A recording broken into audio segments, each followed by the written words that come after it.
can it generate me profit, right? And how many years am I willing to make that investment back?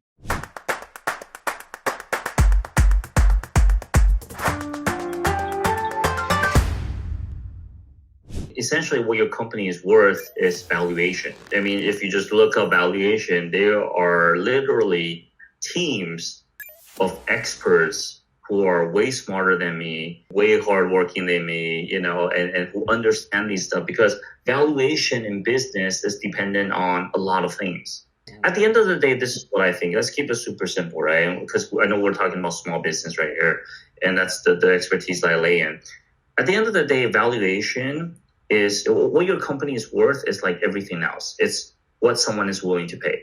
And I will always bring this up, right? I think, was it last year or 2 years ago at Arbezo over in Miami? Remember that banana with the tape? And people were talking about how that's not worth it. But at the minute that somebody pay for it, it immediately makes it worth it. Because value is an eye of the beholder. But when you're talking about business, I know the stock market is going crazy right now, and there are a lot of argument about Bitcoin valuation and GameStop valuation and all that. At the end of the day, the value is what the market determines.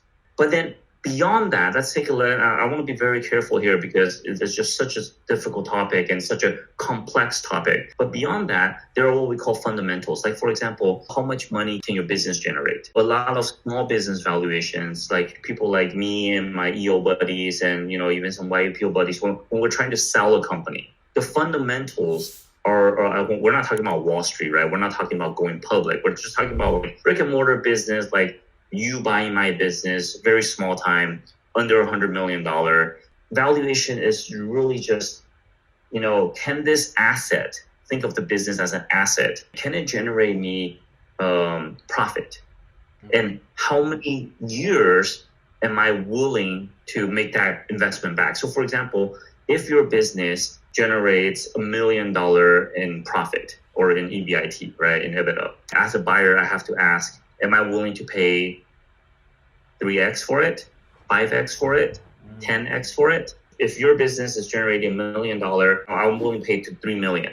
So I know if I make this investment and if I don't totally screw it up, I can make my money back in 3 years. Now, you as a seller, you have to figure out, well, do I sit around for another 3 years and make the $3 million, or do I give this thing all to you and then walk away with $3 million cash today? You hear about that in business talk all the time. People are like, oh, how many X, right? How many X, right? 3X, 5X, 10X. And that's what they're talking about, right? Multiples of your EBIT. Now, take that a step further. Now you have so many more other stuff. People are like, oh, well, what are you investing on? Well, even though the company doesn't generate a profit right now, I believe in the business, or they have something else coming down the pipeline, or I believe in the relationship, or I'm not really actually buying the business, but I'm buying their asset. What a company worth is such a broad question, right? It's fully loaded, right?